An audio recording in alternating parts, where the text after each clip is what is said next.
La nouvelle de l'intronisation de Bokar à la tête de Wondé franchit rapidement les frontières. À Wari, la colère fut immédiate. Le roi de Wari convoqua son conseil et décida d'envoyer 3 émissaires officiels à Wondé. Leur mission était claire: exiger que le trône soit rendu à une personne de sang royal, faute de quoi la coopération entre les 2 royaumes serait rompue et la guerre envisagée. Devant les émissaires, Bokar ne chercha même pas à masquer sa fureur. Il frappa du poing sur la table et déclara d'une voix sèche: « Le royaume de Wondé est souverain.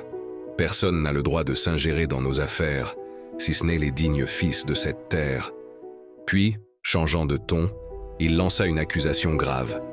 Wari agit sous l'influence de royaumes étrangers, au-delà des mers.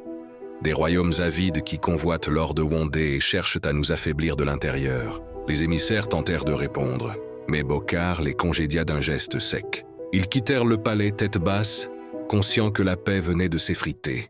Plus à l'est, dans le royaume de Woma, un vieil homme reçut la nouvelle avec gravité. C'était l'oncle maternel de Mariam, roi respecté, frère de la reine défunte de Wondé. Il comprit aussitôt. Bokar avait usurpé le trône. Ce soir-là, il fit appeler sa nièce.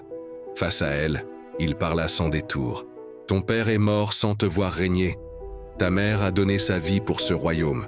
Si tu refuses aujourd'hui, leur mémoire s'éteindra avec toi. » Il ajouta, la voix lourde de décision, « Je suis prêt à envoyer mes troupes à Wondé.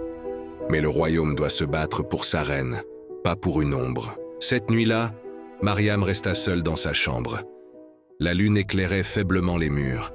Elle repensa à son enfance volée, à l'exil, aux mensonges, aux morts silencieuses. Elle sentit la peur, puis la colère, puis quelque chose de plus profond encore, une certitude. Elle comprit que fuir n'était plus possible, que le sang qu'elle portait n'était pas un hasard, mais une charge.